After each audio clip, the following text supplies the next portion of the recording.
Hello everyone, my name is Heckmeister. I am a Hades speedrunner.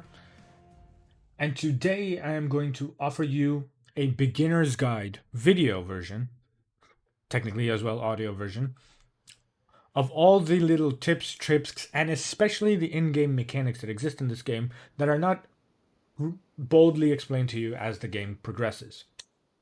The idea of this video is I have often found myself doing VOD reviews for many other people and repeating myself with existing in-game mechanics which a lot of beginners would not know until they have asked or have spent enough time in the game to figure out these mechanics for themselves. And this video is hoping to just hone all of those, pool all of those ideas into a single video where I can just go over it once. I can link people to this video if we realize that they did not understand the mechanics of the game as intended to speedrun. So first things first, the mirror setup we will go over once I finish the level, but there is a lot to take into account when speedrunning this game. And the first thing you need to take into account is which weapon you want to run. We shall go into the house now, and I will make it towards the aspect so we can quickly go over which aspect is most suited to you. The good thing about Hades, because so much of the run is based on the RNG of the chambers, the gods, and not necessarily all with your skill, you can get away with playing some of the less optimal speedrunning weapons. And I only say less optimal because none of the weapons are bad. Categorically speaking, none of the weapons are objectively bad for speedrunning. The entire premise of speedrunning Hades is just doing attempts. Always have to pet Cerberus. That is a very important speedrunner's tool. You must always pet Cerberus when you're not doing multi-runs. All of your downtime should be awarded for pets. So let's quickly go to the aspects and break them down.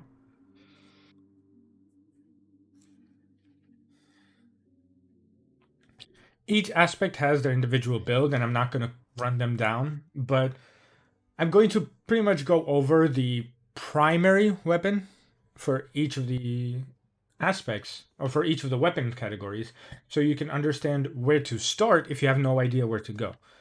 For the sword, the premier weapon, I say, of speedrunning is the aspect of Nemesis. After 3 seconds, every time you special, you have bonus critical stance on your attack. Basically, your entire gameplay revolves on special and dash attacking as much as you can. There are multiple ways to build it. You can go with Artemis and have more crits, or you can go with Ares and Athena, which, side note, is the build I will be going for the Demeter Fist, which is the run I'm going to be using. But this is the premier weapon for swords. The entire combination is you special, you dash attack. It's a good way to get yourself around, great for movement, and it is very simple. Really, it is of the most simple weapons you have. You have a set condition to maximize your damage, which is to use your special, and then you just attack. You have bonus critical strike chance. As long as you keep refreshing your special, you can see the glow on top of Zagreus' head, you will keep having more damage. Next, we go with the spear. The spear, similar to the blade, is the aspect of Achilles. After you special retrieve, you can retrieve the spear with more damage. So every other spear, when you throw your special, let me use an example. You see Zagreus' spear. When you throw your special, you can summon it back by pressing your special again. The aspect of Achilles and the aspect of Guan Yu is also different. I will get to it. But the aspect of Achilles, instead of bringing the spear to you, you go to the spear. Now you can see Zagreus is got this electricity, this power behind him. His next 3 attacks will do bonus damage. You saw those did 82. Without it, I do 31. These also count for dash attack, which is the primary use, as well as your casts. Casts also do bonus damage. So Achilles is probably my favorite weapon in terms of movement. The movement you can get across can be very fun. And if you master the weapon, you will glide across the battlefield. Much like the aspect of Nemesis, it is the buff to its damage is conditional, so you have to continuously keep uptime on your specials. But also remember, it is not time-based like Nemesis is. In this case, it's 3 attacks or casts. So I can 1 attack, 2 attack, and cast, and it's gone. Or 3 casts, and it's gone.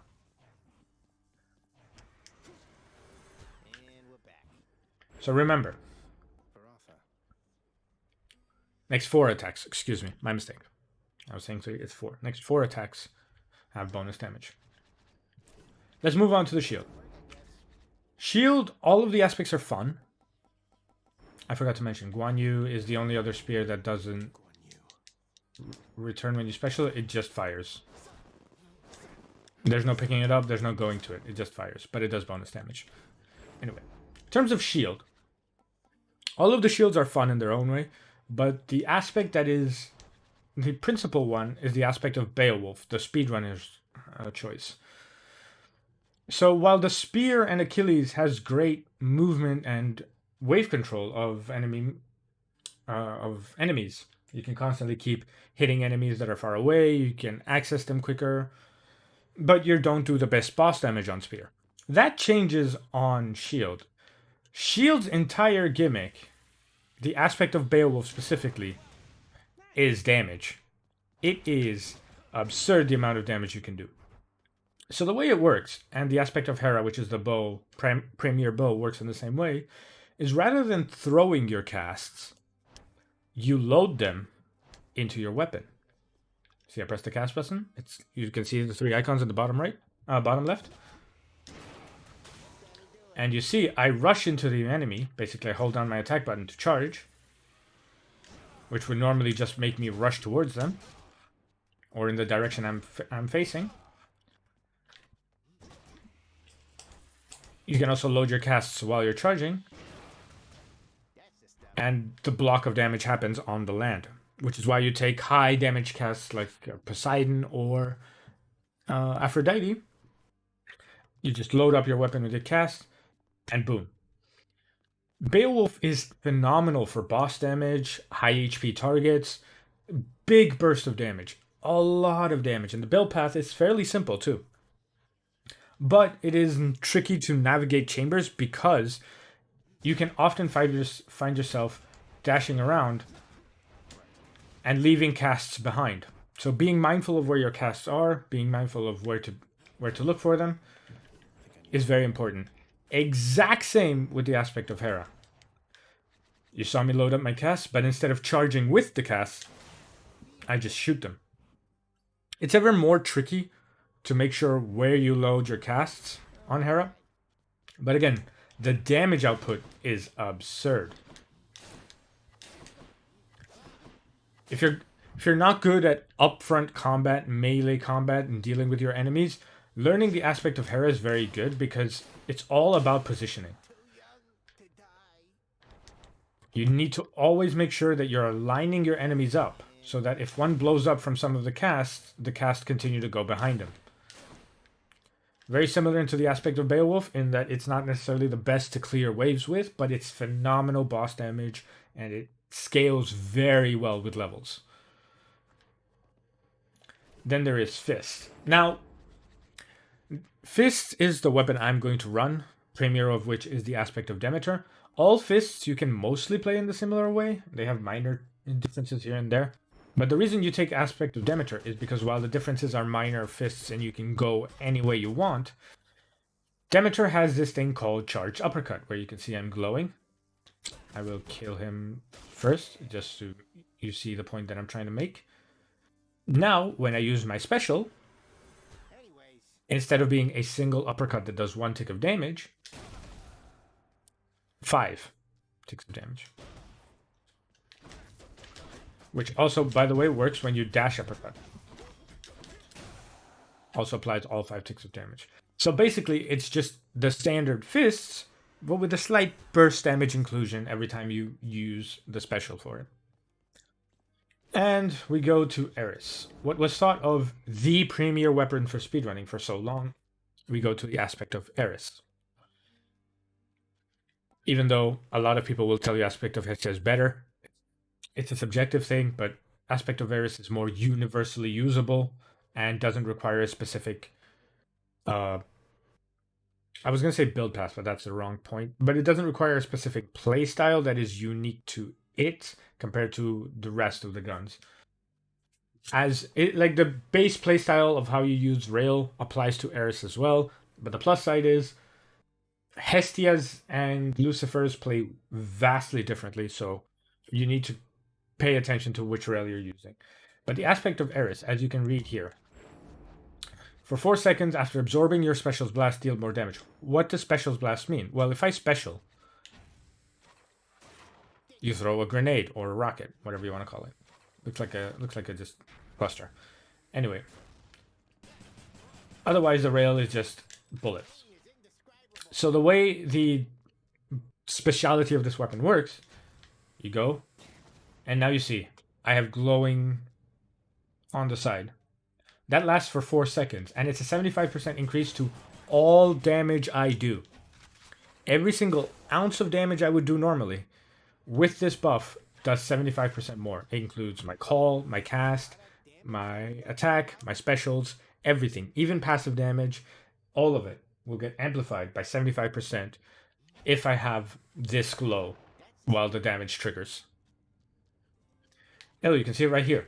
I threw the special, did 120.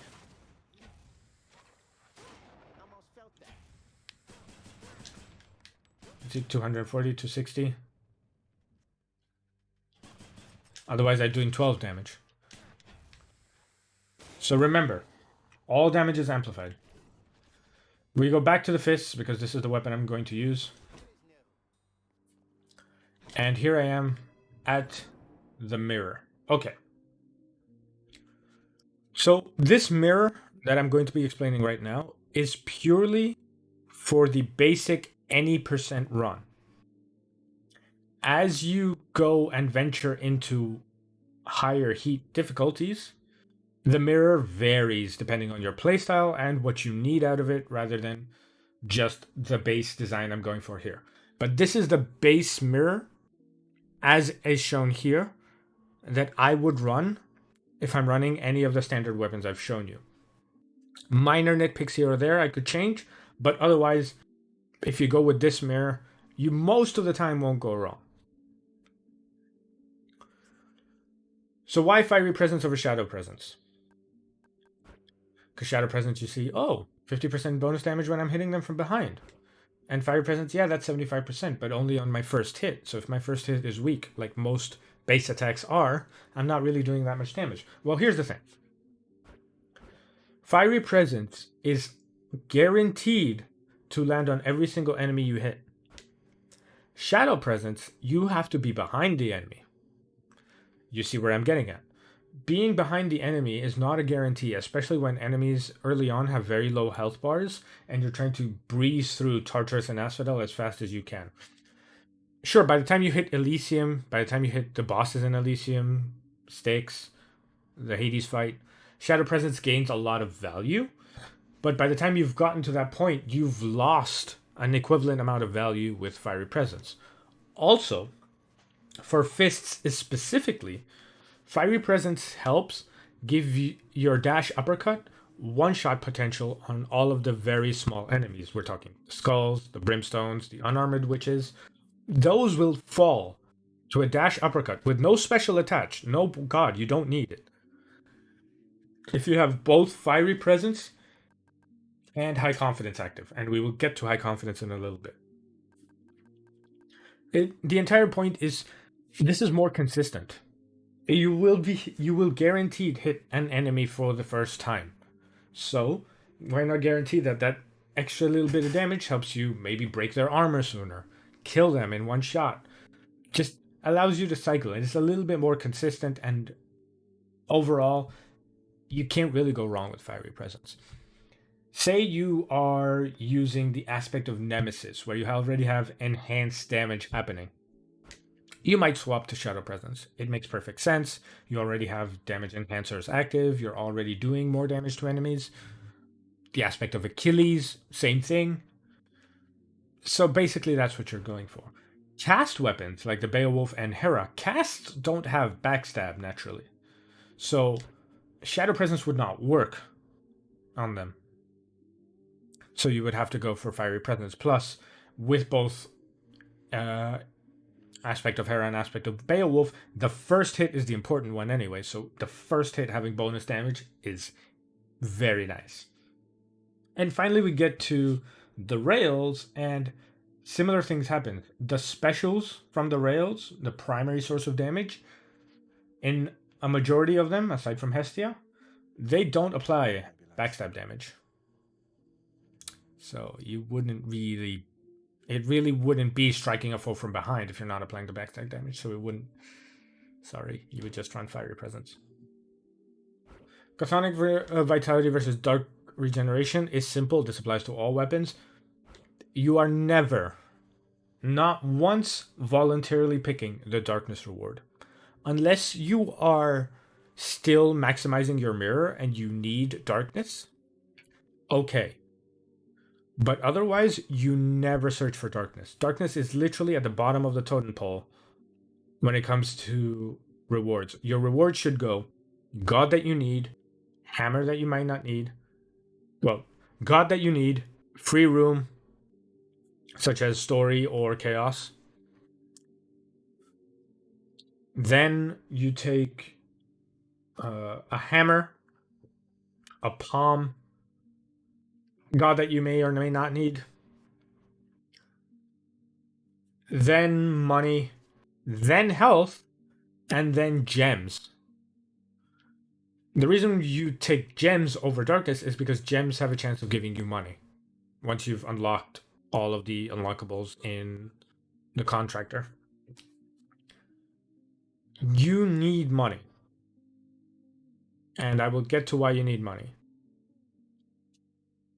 But ultimately, you need money out of those, and you are never going to aim for Darkness anyway. So rather than one off chance that you get the Darkness, 60% of whatever Darkness you get, just get 3 health per chamber. You're guaranteed to hit around 50 chambers anyway, because of the nature of how the game runs.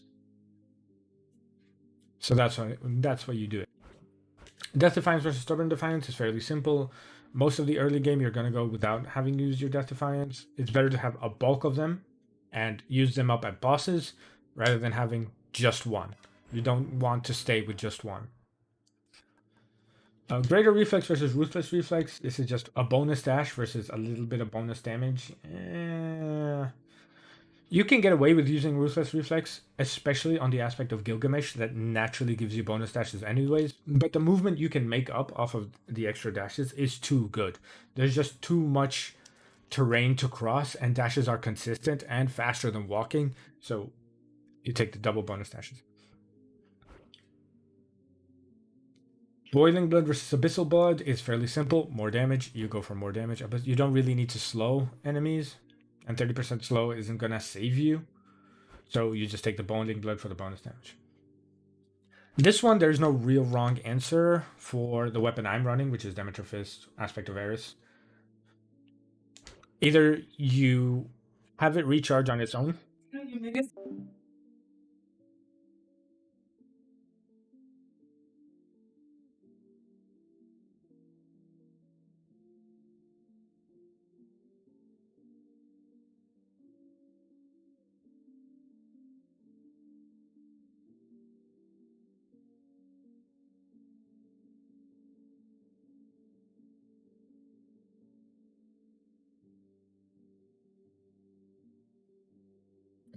Sorry about that. I'm gonna have to put this video on pause.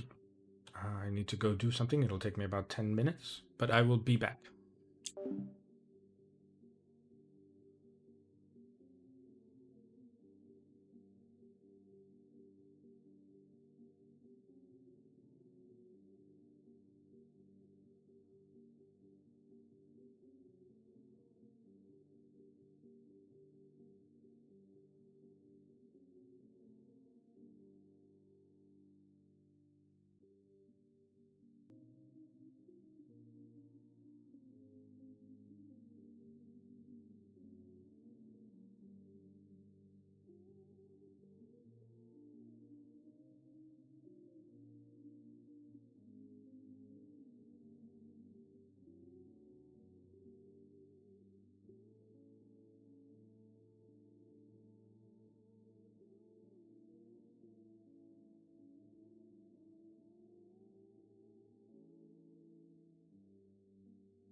Sorry about that. Sorry about that. Sorry about that. I'm back. I'm back. I'm back. I'm back. I'm back. I am back. Sorry, I had to go deal with food, make food, and distribute food. But I am back though, and I can pick up exactly where I left off, which was the Stygian Soul. Like I said, the only weapons that this is not optional on are the cast weapons. You need Infernal Soul, you need more casts, so Beowulf, Hera, both of those need Infernal Soul. On everything else, if you're just not that cautious about casts, or you are very keen to forget where they go, not certain of whether or not you can go pick them up, take Stygian Soul. It's easy. Don't worry about it. As you get better, having Infernal Soul for Tartarus can be very useful to finish off enemies, one shot some enemies that are very small so you don't have to go across the room to deal with them while you're dealing with something else. But if you're still new, go ahead, take your Infernal Soul, take your Stygian Soul, and you'll be fine. All right, now I see a lot of people making this mistake often. Deep Pockets versus Golden Touch. People think, oh, 100 early, why just have 100 early, where Golden Touch will supposedly give you more gold as you go on, right? This is untrue. Golden Touch, as you see by the description, gain wealth when you clear an underworld region, plus 5% per rank. I am doing a Hades. I'm muted anyway in Discord. It's fine. I thought someone would join and kind of annoy me. Anyway, these happen after you've cleared the underworld boss. Why is that as crucial?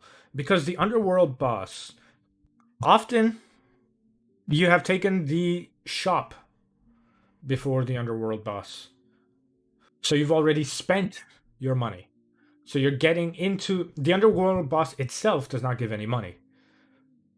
The Furies fight, the Hydra fight, the Heroes fight, Hades fight, none of those actually individually give money. So unless you are walking through with 400, 500 Karen Zobels into the final fight, you're not going to get much benefit out of this. And then again, the benefit will only start after Tartarus. The reason you take Deep Pockets, crucially, aside from Golden Touch being inconsequential in the grand scheme of things, is because Tartarus is scarce of money. You are hard pressed to make 100 obols before the first mid shop in Tartarus, and if you are speedrunning this game, you are taking that mid shop, regardless of whether or not you have money for it. You're taking that mid shop because it is a free chamber, and as we'll mention later, chambers are fixed for the most part. You can manipulate them, but the chamber quantities are usually fixed all the way up to Styx. So guaranteeing 100 obols at the start of Tartarus as you move on and as you make your way to the shop. Because here's the funny thing about Tartarus. Even with the 100 obols head start, you are not guaranteed to make 150 to have the god or a palm or anything. You're not guaranteed to make any more money heading in to the mid shop. So you're just heightening your chances to have the money for a god rather than guaranteeing it. It's not even close. But as I said, because early money is so scarce and you need the early money to get going, you take Deep Pockets. High confidence versus thick skin. This one, as you get deeper into speedrunning, you will eventually take high confidence by yourself. If you're still fairly new, you take thick skin, because 50 starting health extra, clutch. It'll save you so much time not needing to worry about your health and play defensive. You can play a little bit more aggressive forward in the enemy's face with this. It's just much better. Much better. So as you're going through your speedrunning, once you get to a point where you're more comfortable with your damage, where you understand your limits of where you can and cannot go with your weapon, you will turn on high confidence. It is difficult to stay above 80% health, especially when you're running melee weapons like fists, like spear, or most of spear, like sword. It is very difficult. But the instances in which that is granting you damage may be the difference between you getting a new record or not. Because right now, the records are so close from each other. So just to make the tiny little bit of time here or there, high confidence is very good. And especially for fists, because high confidence in tandem with fiery presence allows you to dash and special one-shot a majority of non-armored enemies in Tartarus, which is crucial for the build that you're going with fists. This mistake, well, I don't want to call it a mistake because it is not a mistake, it's a personal choice. But this choice I see happen a lot, which is privilege status versus family favorite. Privilege status, 40% bonus damage on someone with 2 statuses. That's amazing. And we're going with a build that you can easily set up 2 status curses. Problem. You need to put those status curses on your enemy before you start doing damage.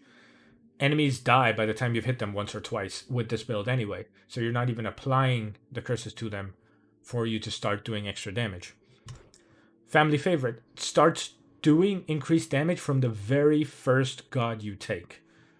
The second you've picked up an Ares, a Zeus, the Athena, the Artemis, the Aphrodite, the Demeter, the Poseidon, the second you've picked up that god, you're doing 5% bonus damage. And that just ramps up. It is more consistent and guaranteed damage than privilege status, where you have to meet the conditions before you start doing the damage. So you take family favorite, more of a consistency and damage and safe damage approach over privilege status. Dark Foresight versus Olympian favor. Really, the only reason you take Dark Foresight is because you want less chances of getting gems and darkness as rewards. So increasing the chance of getting hammers, money, palms, those are very, very good. Very, very good. Also, Dark Foresight increases your chances of getting gods, and you need gods to make most of your build work. This is the one where I will tell you to go either. God's Pride versus God's Legacy. You can go either. The reason being is, for the run I am going to show you, I am going to keep God's Legacy because I want the bonus chance of getting a duo, specifically a duo, and I will get to what that duo does later. But God's Pride, plus 20% for all of your boons to be epic, including Hermes. They can be great. Hermes boons with epic, fantastic. Either way, it's about personal preference. In some builds, they will recommend you to take God's Legacy because dual boons are very powerful, and in some of them, having the dual boon can make or break your run. In others, such a classic example of one that runs with God's Prize, Eris, the quote-unquote premier speedrunning weapon that has been for as long as it first stood for like a year as the top weapon to run. It runs with God's Pride because you don't really rely on a duo. You're just looking for as powerful base damage as you can. Thus, epic. Once you start getting deeper into runs, right? Once you start getting to sub 10s, 9s, especially sub 8 and sub 7, especially sub 7, on fists, you might notice yourself or notice others running God's Pride over God's Legacy because it is just as important to get your first boon to be epic as it will be to get that duo later on. Having the epic Ares, having the epic Hermes, having the epic Artemises as your extras, hell, even the epic Athenas, they can be such an increase to your base damage that honestly, it's just worth to do. You take the risk of taking God's Pride and having better boons overall, but not getting your duo, so you have to start again, rather than just getting mediocre boons all the way and getting your duo, noticing that you're still not doing as much damage as you want to. That's why if you see anyone who's running fists, chances are they are running God's Pride for that very reason. They need so many more boons to be epic. But for this example, I will be running God's Legacy because this is just this show. This is just an example. Excuse me. And we're going to run with Fated Persuasion over Fated Authority. Fated Persuasion, the important part about re-rolling, which is what this option at the end is, once you found the boss, you want more chances. Once you found the god that you want more chances at that god. rather than re-rolling a reward to being another reward altogether, because there's no guarantee that it'll re-roll into a god that you want. So instead, we just find the god that we want naturally or force it through a keepsake, and we re-roll till we get what we want out of that god because it's just more reliable that way. But that is the mirror that I am going to run. This is the mirror, my preferred mirror for a majority of the setups, with the only exchange being God's Pride over God's Legacy. And I'm going to be running Demeter Fist. The important part about running Demeter Fist is the boon that I'm going to run. I'm going to take Curse of Agony as my attack. I'm going to take Divine Flourish as my special, as well as Divine Dash. And the duo that I keep harping on about is this one, Merciful End. Your abilities that can deflect immediately activate Doom effects. Ares has one of the strongest base damage attack boons in the game. Adding 50 damage is a lot of damage, because your base damage is what, 20 at best? Adding 50 damage straight up is great. However, this is not an attack damage modifier. This is a status curse, meaning that it is delayed damage. You apply a debuff to your opponent that after a brief moment, it procs and does a burst of 50 damage in this case, or 75 or 100 if you have the rare or epic version. The reason that duo with Athena is very good is because your deflect abilities will make it instant, meaning that if you have deflect on your dash and you have Doom on your attack, one dash attack will immediately proc the Doom, rather than you having to sit there idle and waiting for the Doom damage to drop. Once you get Merciful End in this build, your speed will skyrocket. You will blitz through chambers, you will absolutely murder everything in sight. Plus, because it's one of the Athena boons, you have the safety of having deflect in your build. Having the Divine Dash is very good, increasing your invulnerability flames, as well as adding the dash, the deflect on your dash, so that when you land, you've deflected all of the attacks that could have been hitting you in the first place. The caveat to this build is that you specifically need one of Ares' attacker special and one of Ares' Athena special. One of Ares' attacker special, one of Athena's attacker special. If I can remember to English properly.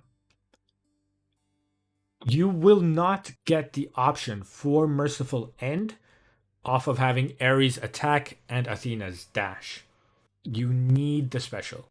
So, first Athena that you get, you will roll until you get special. It is crucial that you get it. Often you will find Athena not giving you the boons that you want, and that comes into play later on. So, as I said, my build consists of Ares and Athena. So, because Ares' base damage scales a lot better than Athena's, we are going to prioritize on getting the Doom, the higher level that we can get. Pact of Punishment, I'm going to go over briefly. I am running with the category in mind of any percent, any heat. In that category, we run without tight deadline. None. Tight deadline, you run if you're running real-time categories, aka times that are not based on the in-game timer at the top right, but rather just an actual timer for how many runs are going. Why do we do this? Well, because activating tight deadline removes the possibility of a chamber in Tartarus called the Survive Chamber. If you've played this game casually, you've come across into the Survive Chamber, where it's a 45-second chamber in which you have to survive while Hades just pelts you with enemies. That gets deactivated with tight deadline. However, that Survive Chamber pauses the in-game timer. It's not the only chamber that does this. Thanatos also pauses the in-game timer. But crucially, we want the best chances of that survive. We're not guaranteed to get it in Tartarus, but we have a better chance, and tight deadline on would remove it entirely. Even if it's just tight deadline 1, it would remove that entirely. The other important ones for the any percent run is Extreme Measures 2. Extreme Measures makes the end bosses harder. So Furies, Hydra, Heroes, and Hades. All of those fights would be harder.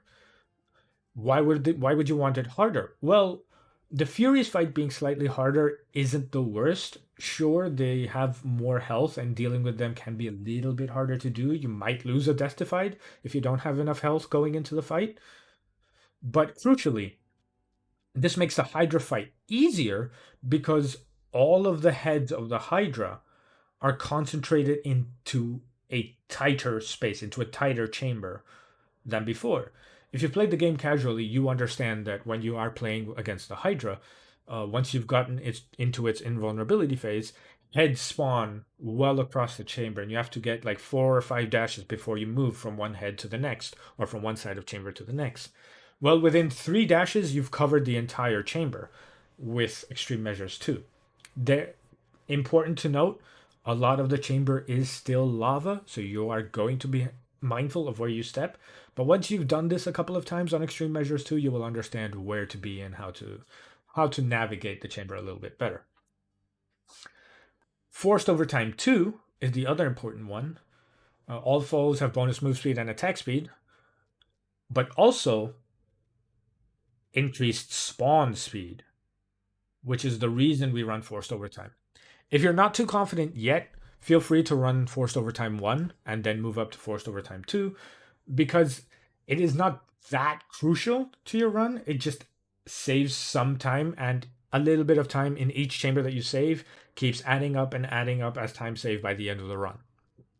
So with that in mind, Pact of Punishment said, if you move on to higher heat categories, you might want to look into some of the guides on their side, but this is what I'm going to look at first.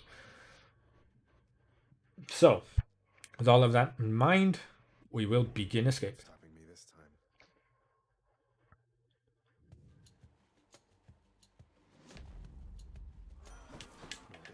Resist the urge to immediately double dash at the beginning. Do spaced out dashes by a little bit, just one step in between the dashes.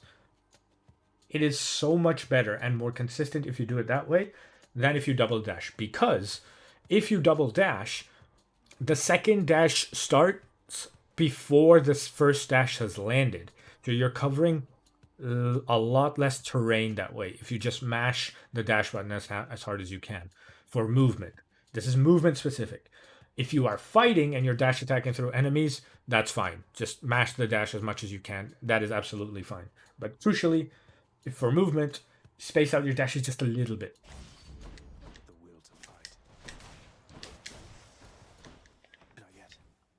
You can see high confidence coming into effect. My dash attack is one-shotting the enemies. And as you see, as mentioned previously, high confidence plus... what's that called? The first mirror bonus, I keep forgetting what it's called. Guarantees that I one-shot these crystals, the unarmored witches. Fiery presence, that one. Another crucial difficulty. Yes, and as Splash is mentioning in chat, dashing through that little corner at the very beginning does save you a little bit of time. Now here I paused, and you will notice at the top right, the in-game timer has also paused. So if you're new to this game, I recommend you doing this often. As you've completed the room and you've accepted your reward, start pausing. Because you're not used to seeing what the rewards are or quickly making a decision, you can pause, weigh your options, and make the decision this way. I see that on the left, I have the Centaur Heart for a little bit more HP. On the right, I have the Hammer of Daedalus to get upgrades to my fist. As I mentioned previously, you want the Hammer of Daedalus as soon as possible. Many of the upgrades are very useful, and especially on fists, there is one upgrade that I hope I get that I can show you guys that is absolutely brutally good. I would argue one of the best hammers in the game.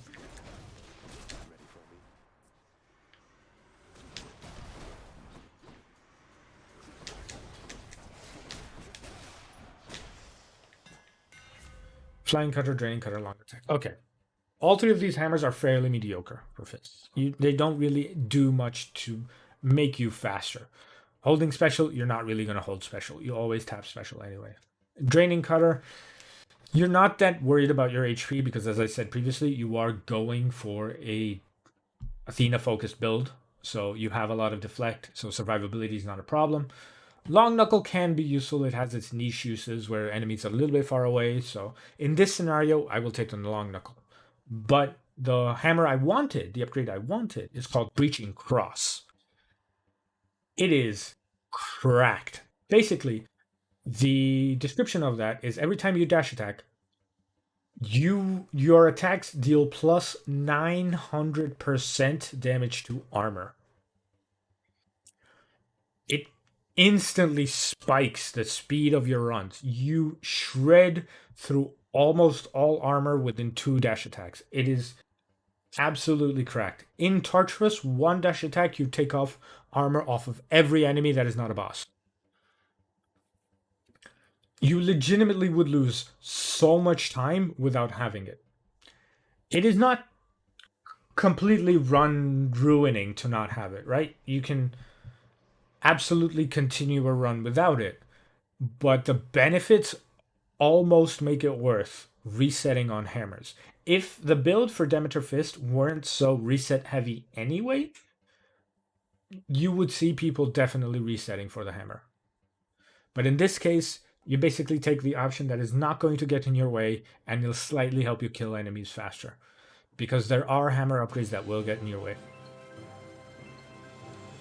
And I'm taking the long knuckle as Lat shows up with the raid as I am doing a beginner's guide to Demeter Fist.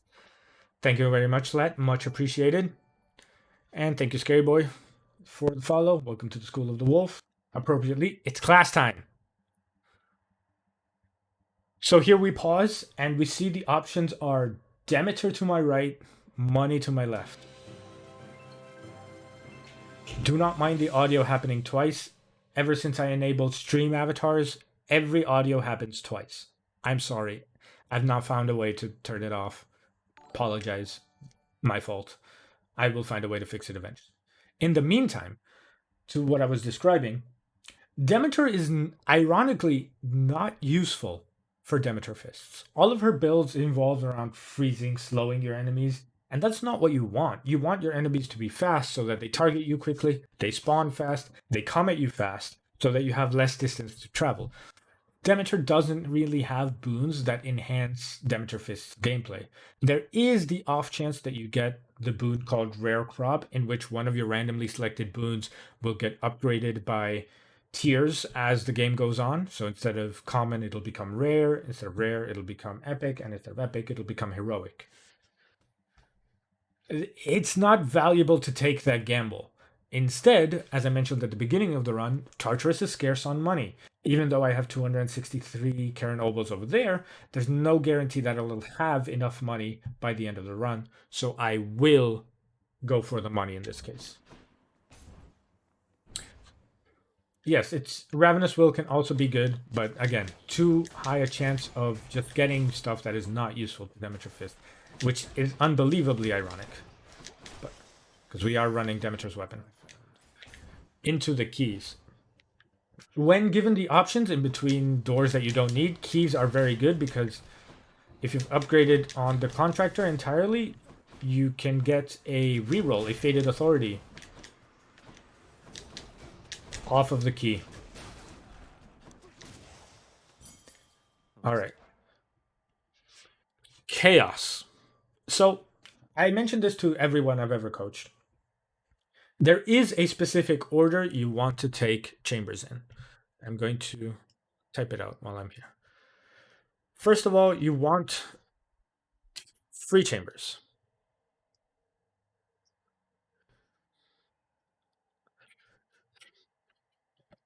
AKA story chambers.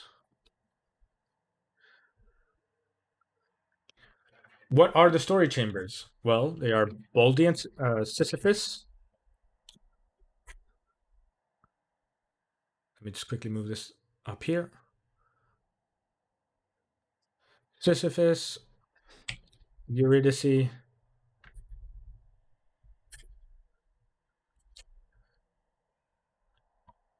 Patroclus.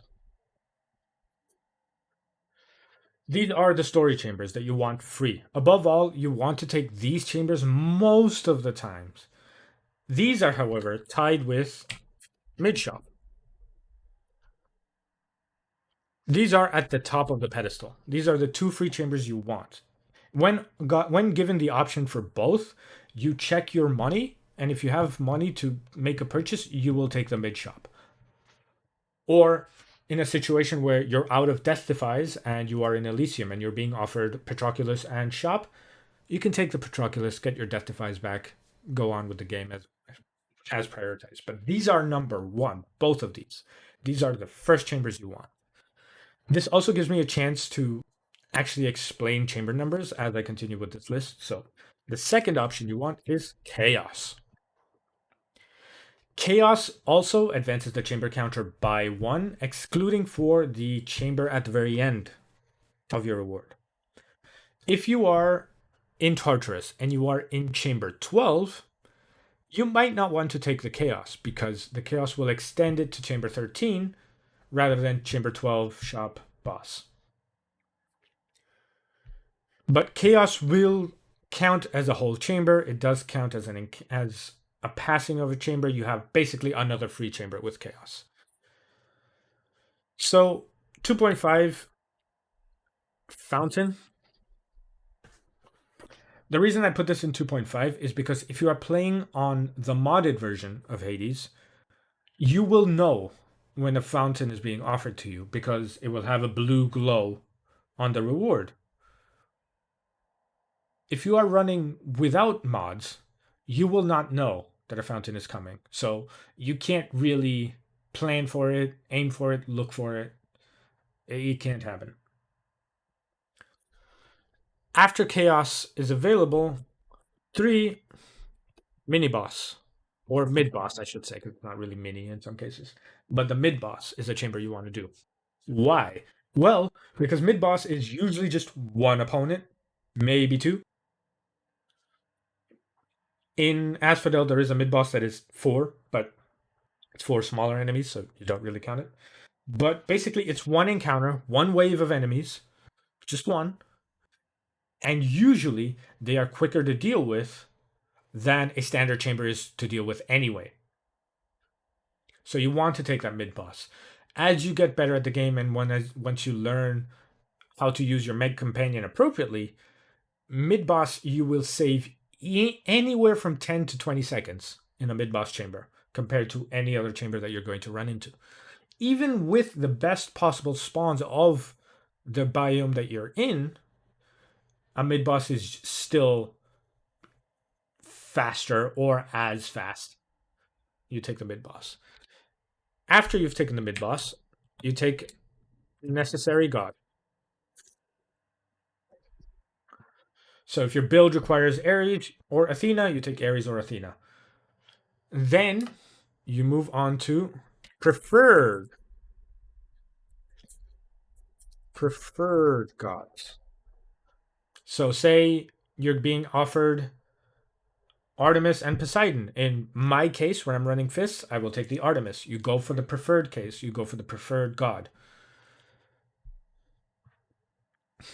After that, chambers or exits with a skull under the reward. You see how in my pause frame right now, there is a Dionysus icon and there is a tiny skull right underneath the Dionysus icon on the exit. Now, when that has a god on it, it usually means that that chamber is going to be the mid boss. This is the tell of the mid boss, when there's a god reward and there's a tiny skull at the bottom. If there's a tiny skull at the bottom and the reward is not a god, it is, say, a palm, like a pomegranate, or it is money, or it is gems, or it is a centaur heart. That means that the chamber will have, quote unquote, more difficult enemies. The way the spawn works of chambers isn't that it gives you a fixed amount or you understand you can pre-plan on what's going to come. The spawns are somewhat random, but they follow a code. The code states that whatever difficulty the room is in, you add up the difficulties of the enemies and spawn that many enemies in the chamber. With a skull, it'll look for higher difficulty enemies, but the difficulty of the chamber will not change. If your chamber always was going to have a 5 difficulty, it will only max to that 5 enemies, excluding external variations such as a chaos boon that has more enemies on it. Yes, it'll also have important note. Thanks for reminding me, Splash. The chamber will also have a very tiny red flag next to the skull. Not just the skull, but there's a very tiny red flag. It is hard to point out, but it's there. Like it's very tiny right there. Right there. But then after that, exits with skull under reward. And then 7, you go with whatever makes your run faster. So that means gods, then palms. Hammers also count too. Hold on, let me move that.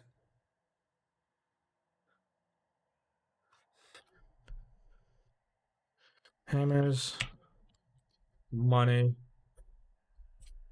gems / HP, darkness. Am I forgetting any rewards? I think those are all the rewards, right? Gods, palms, hammer, money, gems, darkness. But that's the priority. And as I said at the beginning, the darkness is at the bottom. You don't pick up darkness. You don't need darkness. You've maxed out the mirror. You don't need darkness. Don't bother. It's more or less the order you want to take chambers in. Now then, since I am here, allow me to try and explain how chambers work. So, each biome, Tartarus, Asphodel, Elysium, and Styx, have a set amount of chambers that you will have to play through. Except for Styx, which can have more because of the way the Styx tunnel works, but that is neither here nor there. You can't really control it unless you go modded, in which you're guaranteed 2 sacks, but that's neither here nor there. But the way this is dispersed is that up until every chamber, you're guaranteed to have a set amount of. Well, I shouldn't say guaranteed. Let me rephrase that. You are going to have a set amount of chambers before the final shop, before the final boss. How do you know this? Well, every time you walk into a chamber, you can press your boons button, and at the top right, you will see a chamber number. I'm going to pause. You saw that was chamber 6. Tartarus has 12 chambers that can be combat, can be skips, whatever. But by base has 12 chambers before the final shop, which is 13. The final shop, which is 13. And the final boss is 14. This is how you measure what chamber number you are at and where you are in respective to your run. How do you want to check that without having to open up the entire boon menu and then having to exit it? Every time you enter a chamber, before you have control of Zagreus, you can press the boon list button and it'll bring the chamber number at the top right up without bringing up the entire boon menu. I will show you once I walk into this chaos. Asphodel continues from the 14, moves into 15, 16, goes all the way up to 22, with final shop at 23.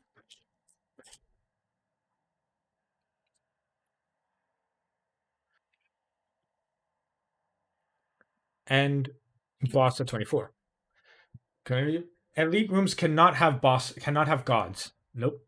Elite rooms cannot have gods. They can have hammers, palms, health, gems, anything, but they cannot have gods. Gods are normal chambers or mid bosses.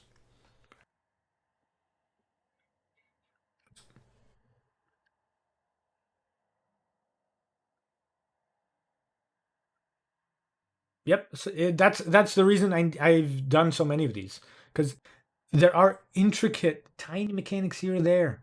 Just sometimes you don't know. You'll never know.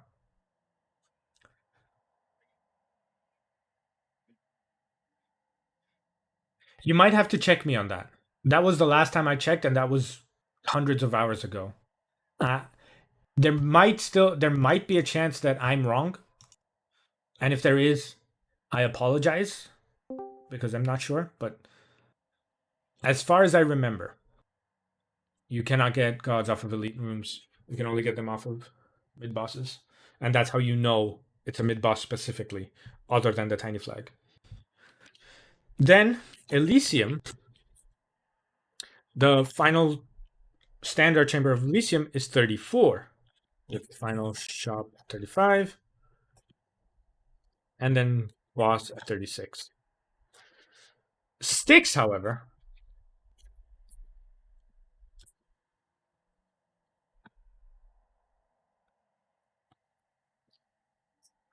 Styx varies depending on how many tunnels. If you had to go off of 2 tunnels, then that's your standard 8 chambers plus. So you would go up to all the way to 44. But chamber count in Styx is not important at all because it doesn't matter. It really doesn't. It depends on what exits you've taken, not how many that you're going to take. So don't concern yourself with where you are at in terms of chambers and Styx. But it is very important to keep chamber count of Tartarus, Asphodel, and Elysium active so that you understand how many chambers are remaining, what possible rewards can you still get, what possible skips can you still get, can you take the chaos without adding a chamber count, and keep going, keep going, keep going. Now then, important. If I were to take a chaos at chamber 12 of Tartarus, that doesn't mean that the chaos would replace the final shop. I would move to chaos 13, but it would move the final shop to chamber 14. All of the chambers would effectively get pushed back one. It's not a time loss, however, unless you lose time in that chaos chamber. It doesn't mean that you have +1 chambers overall. It just means that next time you check, you're going to have to remember that you took that chaos, that you have +1 on your chamber counter. Because sometimes you might make the wrong decision that way. I hope this wasn't too confusing, because it can be. I'm sorry. I'm trying to explain it the best I can. But more or less so you understand. 12 Tartarus, shop, boss. 22 Asphodel, shop, boss. 34 Elysium, shop, boss. Now, I'm going to take the chaos here. Before I have control of Zagreus, I'm going to press the button, and you'll see the chamber 7 popped up on the top right. Chaos is interesting for fists in that there's only 2 things that benefit you.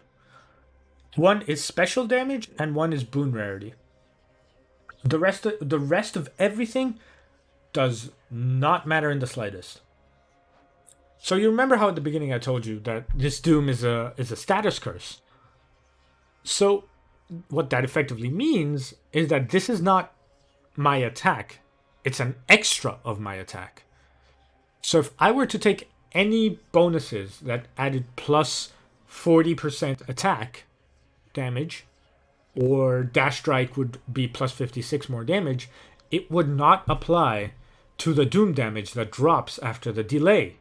Even if I have Merciful End and I'm dashing through enemies and instantly proccing the doom damage does not get touched by percentage multipliers to attack.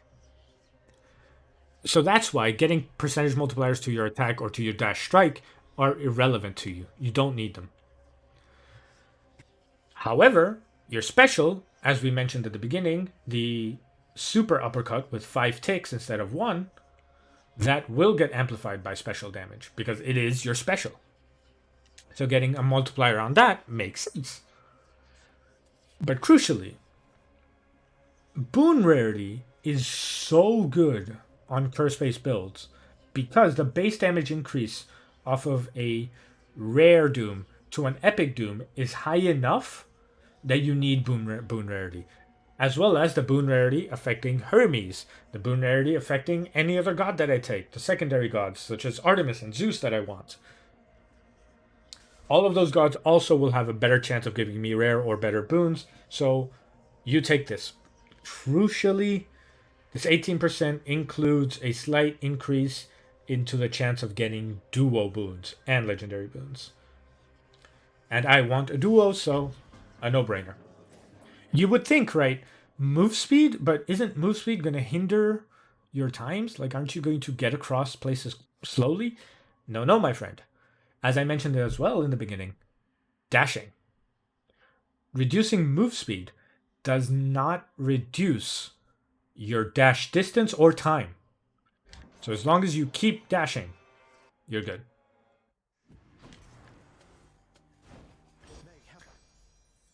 The Meg Companion for the sneak. People struggle with this one a lot if you've not seen the Meg guide. An easy way to say it, if you understand how the sneak works as a mechanic, every time you load into the chamber, it'll make a noise and then poof, teleport to somewhere else.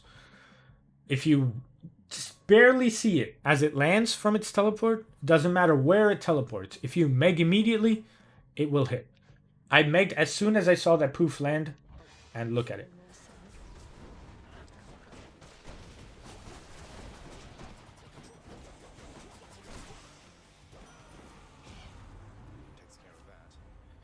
It would have been nice to show, but otherwise, it's fine. I pause again. I notice I have health on the right, and I have palms to the left. You take the attack damage from Curse at the beginning, because every palm that you get in Tartarus, you put it into the attack.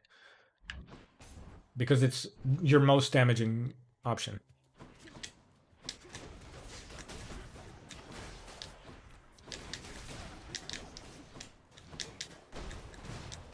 I lost a Death-Defied, but I'm not panicking.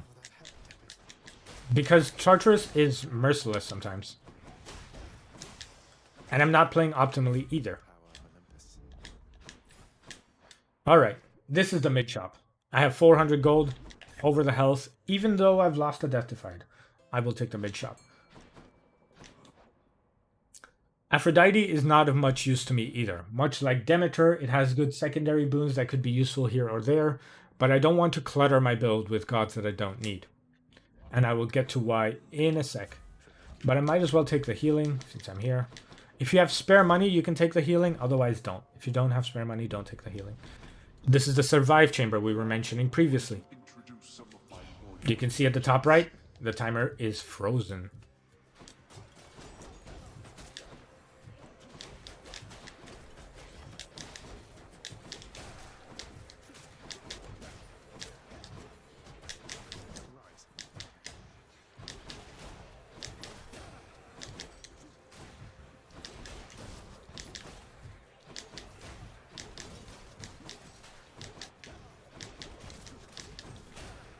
Give me 1 second, guys. I have something in the freezer I need to pick up before I have a tin of Coke that will blow up if I don't pick it up.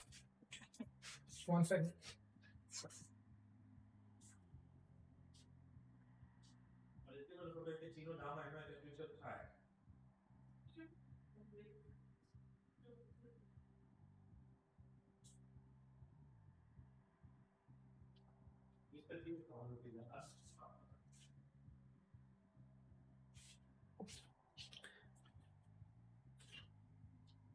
I have my tin of Coke. I'm back. It was fast. Sorry. But just because it's good ASMR. I don't know if you heard it.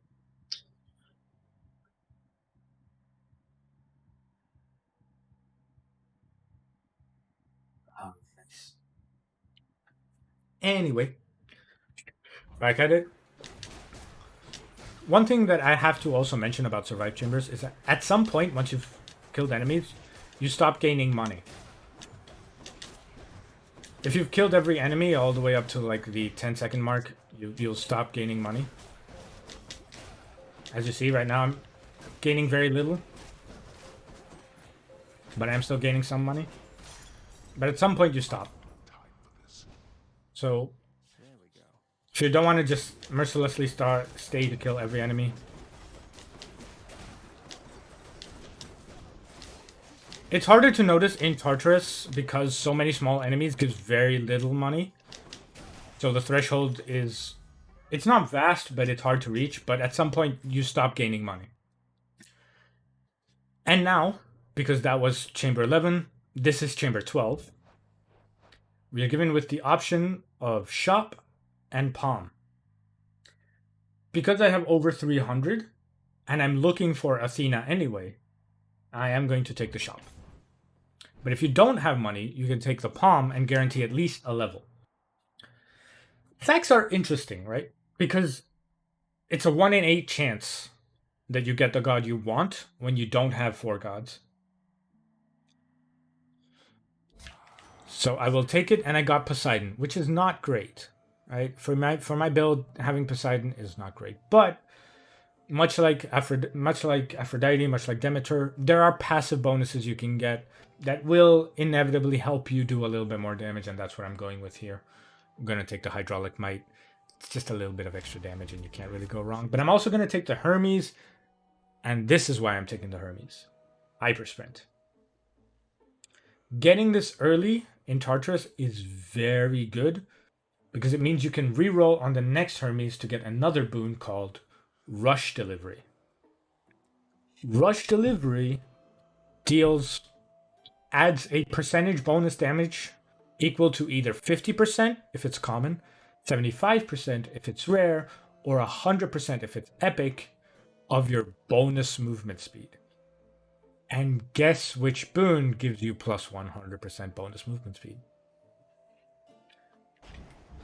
The rarity of Hypersprint doesn't really matter, because the majority of the benefits come from dash attacking anyway, so you're not really going to miss it. You're not really going to miss the window of damage if you don't have rare or epic, because the only thing that increases in rare and epic is the time it lasts and not the speed. So the fact that it's common is perfectly fine.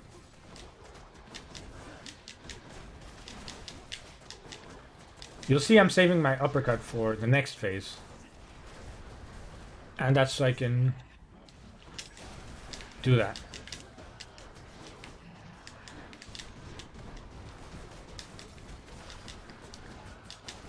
It's very easy to lose a life here. Again, I'm not concerned. I'm not concerned. Especially Tisiphone. She's one of the most annoying fights for fists because of the whole making the chamber smaller thing and the dash away. But it's fine. The entire point is stay close, do as much damage as you can, and use the benefit of the enhanced uppercut whenever available. And always use dash uppercut because it's faster and allows you to sequence in your next dashes a lot better. Now we move into Athena.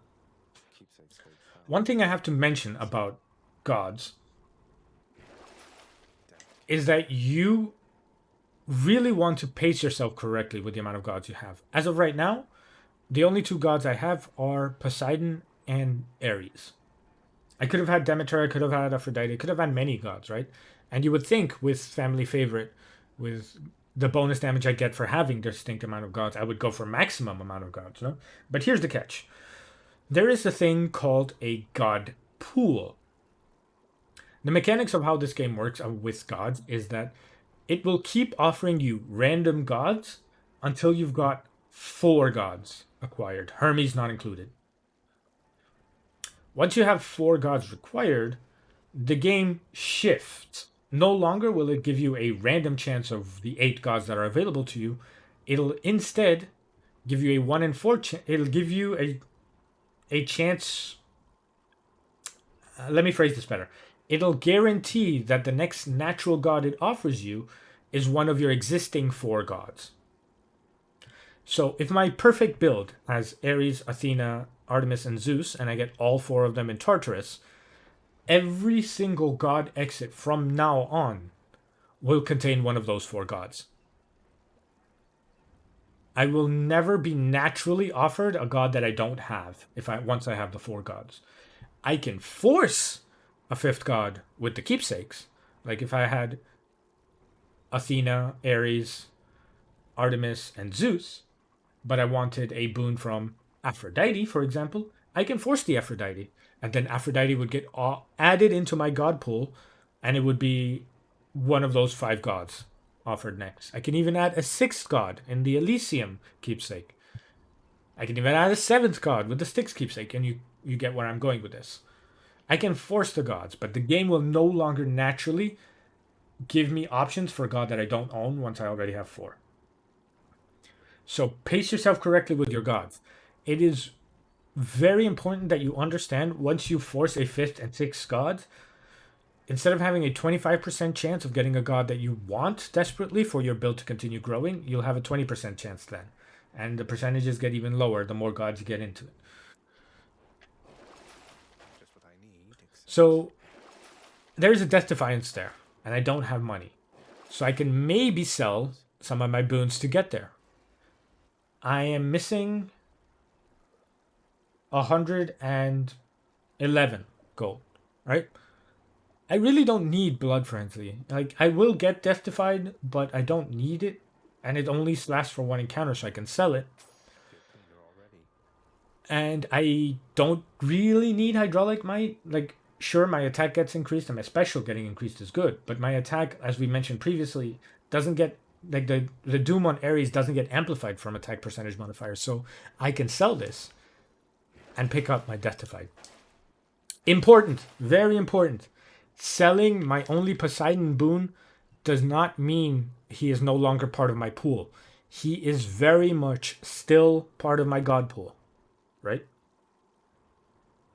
He's not gone because of it. He's still there. He will still be offered to me once I get my maximum god pool. Think of it as a soft cap. Made it to Asphodel. All right, Athena. And as I mentioned, I want the special first. First and foremost, I want the special. So it has a chance of not offering me special because something I did not explain earlier, but I might as well explain now since I'm at the Athena, is that the gods that you're offered in the early game will prioritize giving you your core boons. What are your core boons? Your attack, special, cast, haul, and dash. It will prioritize giving you those. It can entirely not offer you any of them or offer you some of them. But there's a complete chance that right now Athena doesn't offer me special or dash. Thankfully, it offered me special. But see, it did not offer me dash, despite dash being open. It's a gamble with certain gods. You don't know what you're going to get, so you just continue to play it the way you can. Now then, this is where decisions get a little tricky. There's gold on the right, money. I call it gold because it emulates gold. And there's palms on the left. As I've mentioned before, you're always aiming to get things that'll help you do damage quicker. In this case, pomegranate will put a level into my doom that I'm doing more damage. However, remember the thing I said about scarce money in the early game, in Tartarus especially, but scarce money and the mid shop. You're going to take the mid shop, regardless of whether you have money or not. So in this case, what I'm going to do is I'm going to take the money chamber so that if I walk into the mid shop, I have a better chance of being able to buy what is available there. Because I want more gods. I need to get to my build ASAP.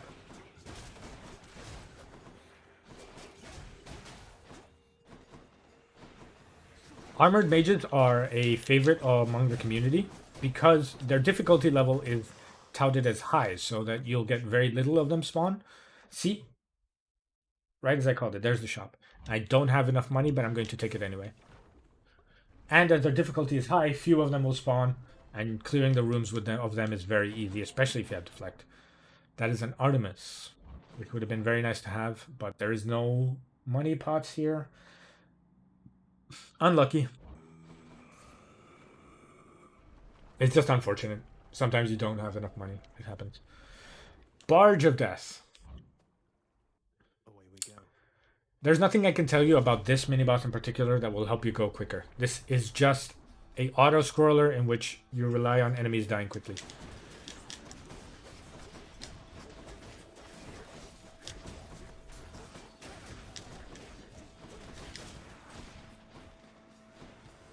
here, this is just tragic. Like, there's nothing I can tell you that will move this any quicker. There's no tips or tricks. Just activate the traps so that enemies are in them, or if the traps are going to get in your way, activate it before the enemies even spawn.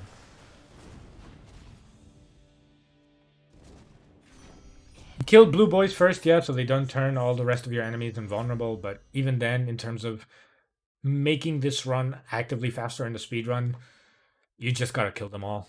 There's no way to speed that up.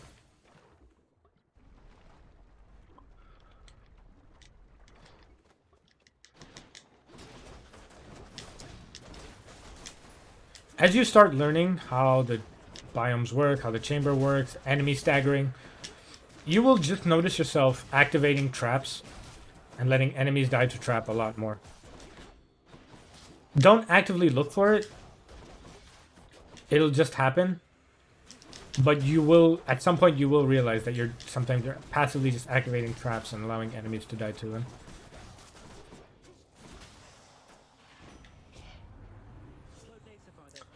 Hermes, greater haste, greater evasion. Now, as I mentioned, I have rolled. I got the hyper sprint early, so I'm just going to keep rolling till I get either rush delivery or epic dashes. And there it is, rush delivery. You deal bonus damage based on any bonus move speed. Now, important to note that you do not have access to rush delivery until you have some bonus movement speed granted to you from Hermes. What does that mean? Greater haste, in which your movement speed is just increased. Hyper sprint, in which you have the buff that I have, which after you dash, you have plus 100% bonus move speed. Or the keepsake, the plume, in which after clearing each chamber, you get plus 1.2% bonus move speed and dodge chance. All of those activate the ability to get rush delivery. And there are build paths in which you would take the plume going into Asphodel, so you would unlock rush delivery sooner. That is an Athena to my right, so I am going to go ahead and take that. Is there an Ares to my left? There is not. So I will take the Athena to my right. If Athena does not offer me the dual boon of Merciful End, I will take the dash without rerolling, because it is important to secure the dash in your early runs. Nope, I didn't even check to my right, because I'm a goddamn winner. Don't do what I do, kids. Do as I say, not as I do. So the reason I'm fumbling so much around now is because I'm trying to wrap my head around how to explain things. But crucially, when you are in this chamber specifically, where you're starting at the bottom, you do not do what I did. Don't do what I just did there. Don't just dash into the middle. What you do is you dash either far away to the right or far away to the left. Because as you saw, the enemies will be in that corner or the equivalent corner on the left side. I did not get the option for the duo. However, I got Divine Dash. And from Athena, you take that. Athena is notorious for not offering you the dual boon. It is more important with an Athena boon to secure the dash than it is sometimes to get Merciful End. She is that mean. She is very mean. Ares is a homie. Ares, you roll once, he'll give it to you. That's a Poseidon. And see how I mentioned? Poseidon is still part of my god pool. I am going to take it on, yes, Sunken Treasure, because this is just free HP and money. And allows me to get the palm as well. Sunken Treasure is great because it just gives you a whole bunch of stuff, and the buff is not palmable. I know you missed me, Lenny, and I missed you too.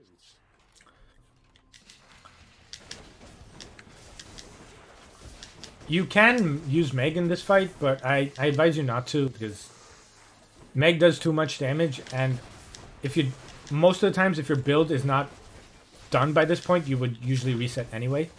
And if your build is done by this point, you honestly kill the head almost faster than Meg would take for her entire animation to drop. As you see, standing in lava, the enemies, the fire on the ground. The fight is a lot more dangerous because the heads are closer, the damage they do is a lot quicker.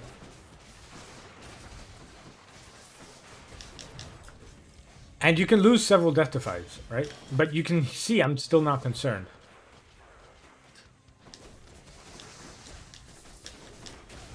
Even though I should be. Because I can play a little bit safer and I'll be fine, right? But I'm still not concerned. Even if I die here, I'm not concerned. Because this build, as I currently stand, I don't have Merciful End by the end of Asphodel. So I'm very much behind on my own pace. So me resetting for myself would be fine.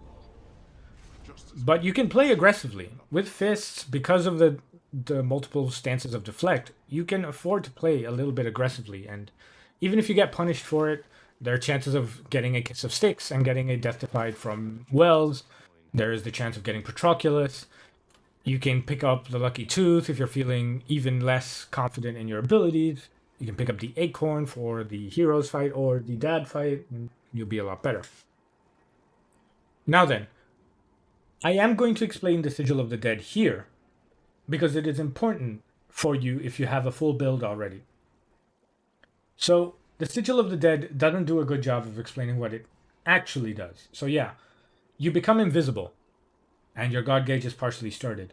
What it doesn't tell you here, in this description, is that for 1.5 seconds after you've used the call, you gain plus 100% bonus damage.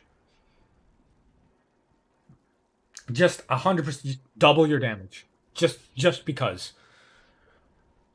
This is not explained to you here, and unless you go into the codex and see that it has a setting of bonus damage, you're not going to know. This is the perfect accompaniment to enhance your existing damage, and because it starts at 30% full, it is easy to charge up. You will guaranteed have a charge for first phase of any boss. You'll use it guaranteed for mid bosses. You'll use it sometimes in chambers where the enemies are spawning too many or too quickly. This is very good. It's the good feather in the cap of your build. But in this case, I'm going to take the Chthonic Purse for 150 money because I'm going to pick up the Death Defied. And the Night Spindle. Just to flex, really. I don't need the Night Spindle. I have too many.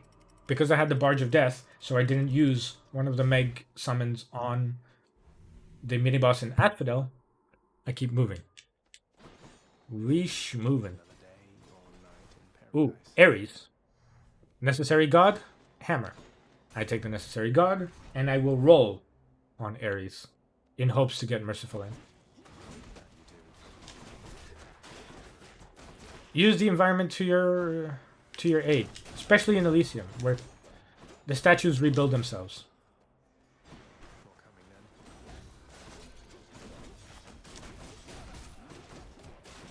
In your casual playthrough, I remember hating the butterflies balls because they just did a lot of damage. By the way, side note, Impending Doom is the only other necessary quote-unquote Ares buff that you take, because it's the only one that directly or immediately buffs your Doom damage by as much as this does. 60%. Amazing. And because you're activating Doom immediately with Merciful End, the plus 0.5 seconds negated completely. Give me Merciful End? It did not give me Merciful End, which is odd considering I have both God's Legacy on and I have the boon rarity increase. But you know what? Whatever. Take the hammer. I don't need any Aphrodite boons, so I'm taking the hammer. Breaching Cross, even if late, it's still useful.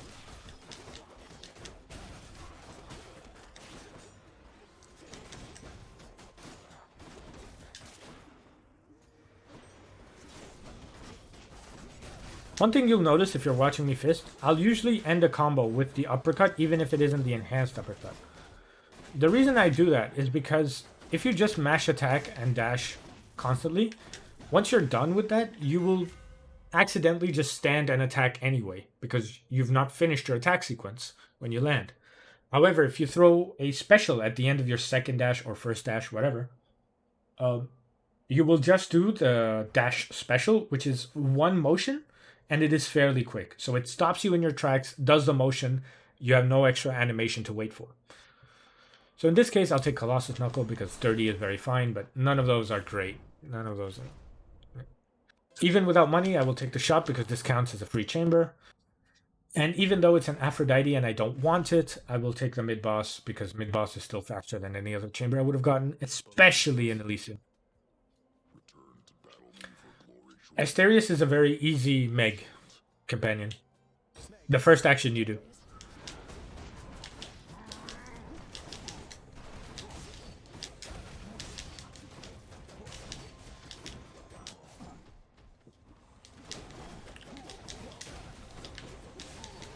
You'll notice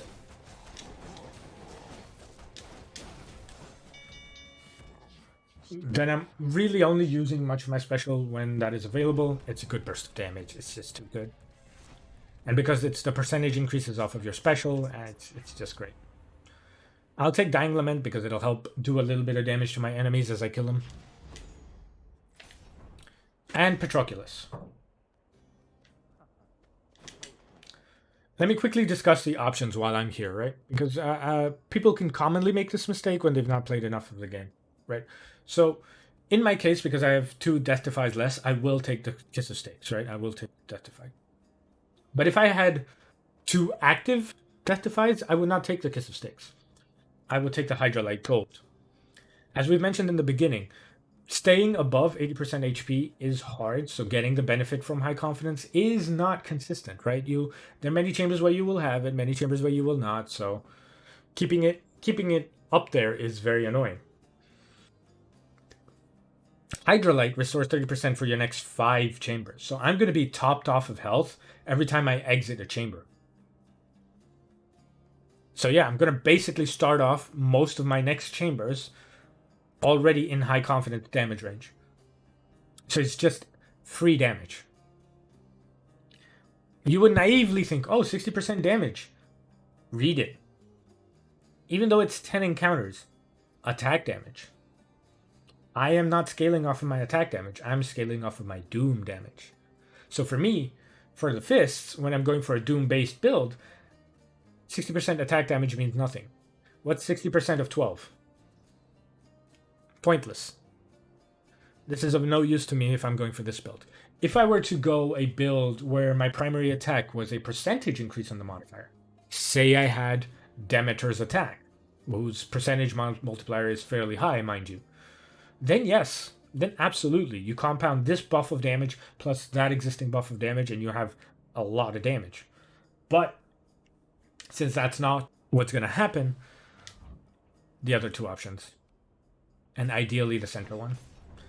Even though I have very low health, I have 67 health, that's nothing. I'm still choosing to take the palm over it because surviving is not the issue. It's doing damage. I want to be the fast, so I need to do more damage in less time. So how do you do that? Palms.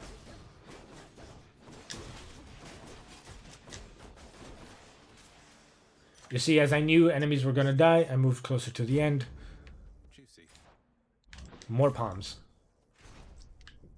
Since I've already seen the mid shop, I cannot be offered the mid shop again. So that's why I'm not focused on the money. And I stood on a trap that is not intended, so don't stand on traps.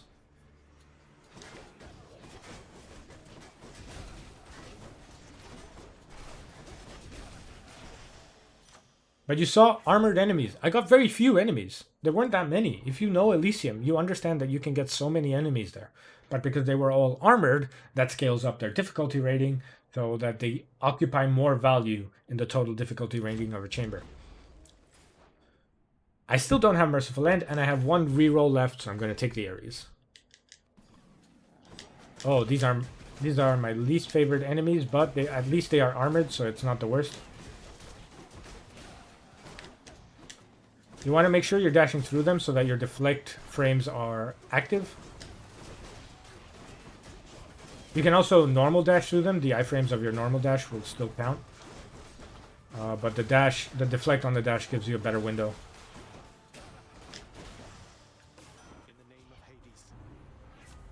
Still no Merciful End. Final roll, give me Merciful End. Not giving me Merciful End. This is tragic, let me tell you. Into the... I wanted to take the shot, but I didn't dash over the wall, but it's fine. This is the point where your Curse of Agony is having diminishing returns too great for putting more palms into it. So by like level 6 or 7 on your Curse of Attack, you don't want to put any more palms into it. You want to put more palms into the other multiplying benefit, which is Curse of Impending Doom, which was the one we saw, which is a plus 60% bonus increase to your Doom damage. Put levels into that all the way up to level 5 on that too, and then you can alternate between Doom and it. This Meg Companion is a lot easier than people think it is. People get very intimidated by this fight because it's both of them, and each of them have their own unique traits that make this fight very frustrating to play casually. But in the speedrun, the Heroes fight is actually the fastest boss fight out of all of them, because you can pull them together, like group them together within you, and just dash back and forth with them with the damage. Crucially, you can hit both of them with your Meg Companion if you do just one simple trick. What is the trick? You tap up at Meg. Just tap up once.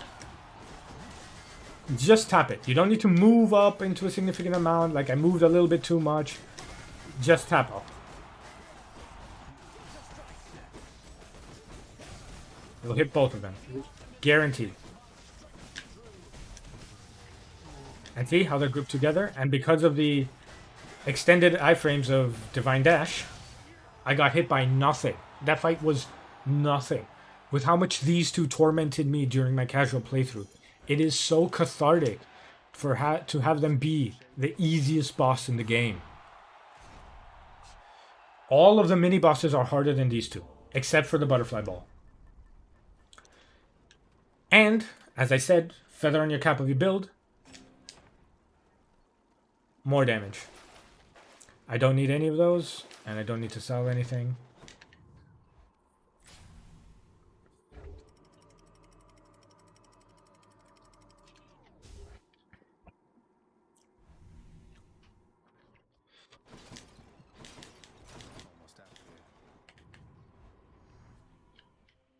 And now we move on to Styx.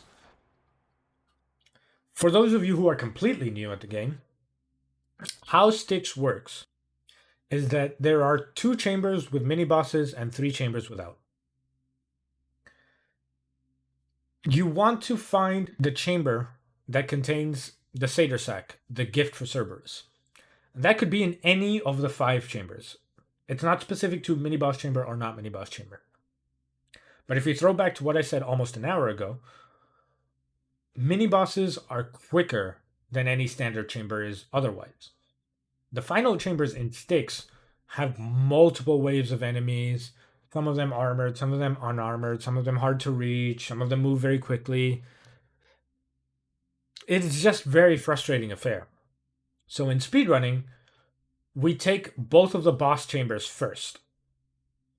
Why? Because aside from the mini-boss itself being a quicker chamber to deal with than the standard chamber, the best odds you have of finding a 2-sack, or in the second, what we mean by 2-sack is finding the sack in the second chamber, it's the highest after you have done a mini-boss chamber.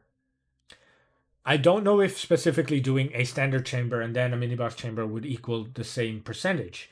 I don't know. That's not my department of expertise. But I do know you have a 52% chance of having the sack being in the second chamber if the first chamber you did was a mini-boss chamber. Tunnel. I say chamber. Tunnel. And after that, the next highest percentage chance is in the third one. So by clearing out the easier ones first, you have less of a chance of being stuck in the final chamber of a Styx tunnel, which is just absolutely horrendous. It's full of enemies, very awkward to move around in, etc., etc. So in this case, I'm going for the palm first.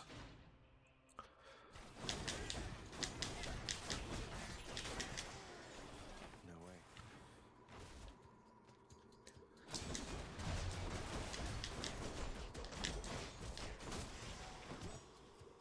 I have plenty of sequence damage. I just need the Merciful End to finish it off. Now then, in actual speedrunning, you would never ever check the Shop of Styx. Never. Even if it has a god that you want, you don't check it. If it has a god that you need, you're already screwed. Right, 3, 2, 1. That's how you make this one. Just count 3, 2, 1, and you're good.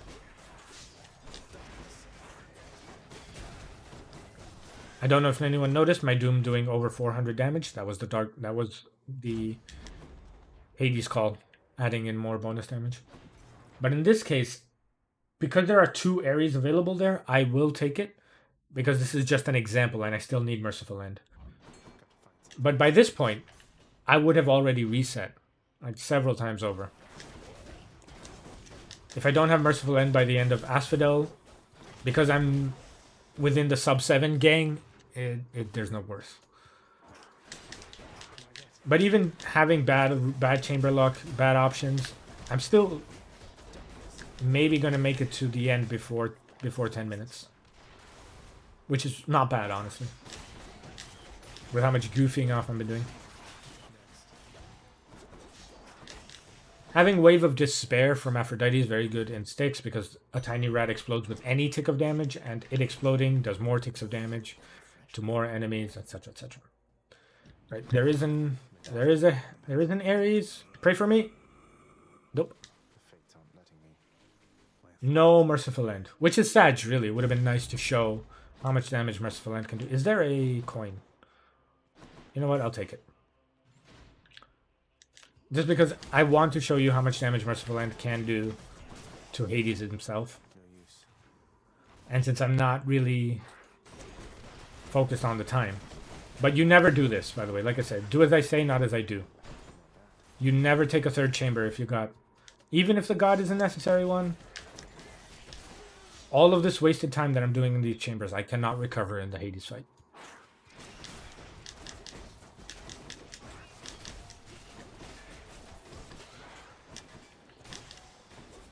If you can dash through the tiny rats, any tick of damage will kill them. But as you see what I mean, the final Styx chambers are all over the place.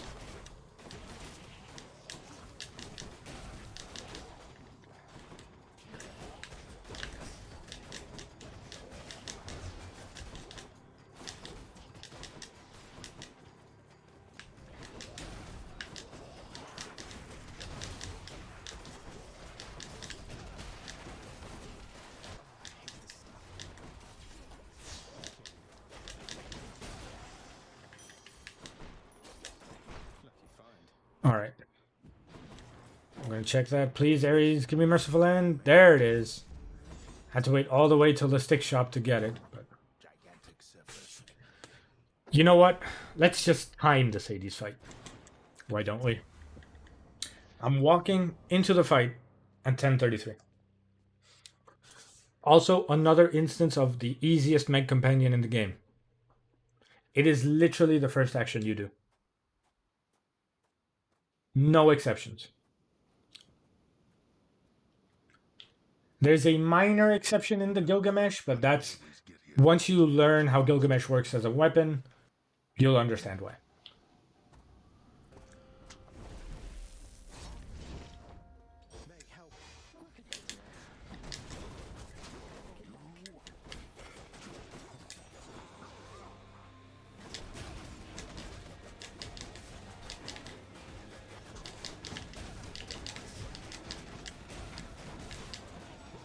You see how fast that is with Merciful End?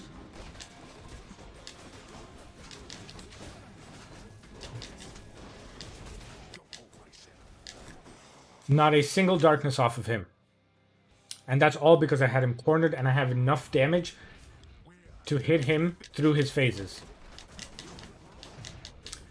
A little bit of manipulation, which I will explain at the end of this run as well.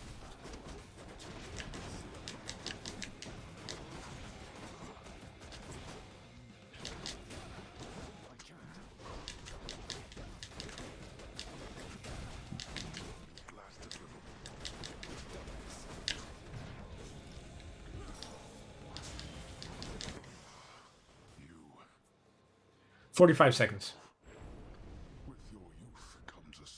I entered at 10:33, left at 11:18. That was a 45-second fight through all of his phases. That's how much you can gain off of Merciful End, and this build was suboptimal because I didn't even have Impending Doom, which would have scrapped another 4 or 5 seconds easily. But the manipulation I was mentioning is, you saw how I had the Hades call and I kept using it? Fun fact, if you use the Hades call after he did an attack, his AI will immediately repeat that exact same attack. Why is that important? Why is that such an important manipulation? You see, Hades' fight controlled you because he himself can use the Hades call and go invisible. For the duration that he's invisible, he's also unhittable. Like, he's not there. His hitbox is not there. You cannot hit him. Even if you see his footsteps on the snow, you cannot hit him until he phases back in. So the entire duration of him using his darkness, you have to just wait, sit there and wait. That is precious seconds of damage that you're not going to get back. So whenever you see him do an attack, standard attack, throwing the skulls, whatever, hit the call, he will do that same action again. So whatever chances he had of doing the darkness in that moment, he will not do. And that's how the only real way we have to manipulate the Hades AI. But that's the crux of the run. That's the beginner's design for how this run is supposed to go. A couple of things that I can't really explain in one single run is how to properly use your Meg Companion in every scenario. There are videos for it on YouTube. There's a video from Satan is a Chill Guy where he has a guide on how to do all of the mini bosses, the main bosses, where to use your Meg most properly and effectively. Out of which it's still, all of those Megs still work to this day. There is one, which is the Meg in Asphodel, the mini boss with the mages, which is different now. The meta for it is different now, but his style still works. Important. As for other weapons, well, you will have to ask the experts of that weapon, but there are guides already out there, already in the making. Written guides there are plenty of. You can get a good glimpse of what you're doing, but I felt like for me personally and how I run the game, explaining with visual cues has always been easier than explaining it with just, writing it down. So that's why I decided to make this the length that it did, the video, and the way that I made it. Unfortunately, there are going to be a couple of moments here where I had to go back. This is a live stream, so I was not always here. But I kept those to a minimum. I explained as much as I could. And hopefully, this helps you in your beginnings of speedrunning Hades. And if you need a VOD review, if you need someone to look at your gameplay, wonder what you can or can't do better, if you're running Fists, if you're running Eris, if you're running Sword, I can help you get up to speed with where you will probably be on much later. The reason we do these VODs reviews, we tell people to use the review discussion channels freely, is because we've been there. We've been on the grind. We know how long it can take for you to find your groove, find the exact mechanics, correct mistakes that you may not even understand why they are mistakes, or correct movement that you do not know why it is not optimized. Please feel free to ask anyone in the Discord. Everyone's super helpful. It's probably the nicest Discord I've ever been a part of. And make sure to never hesitate to ask. Everyone is willing to help. Thank you all for watching, and I will catch you later.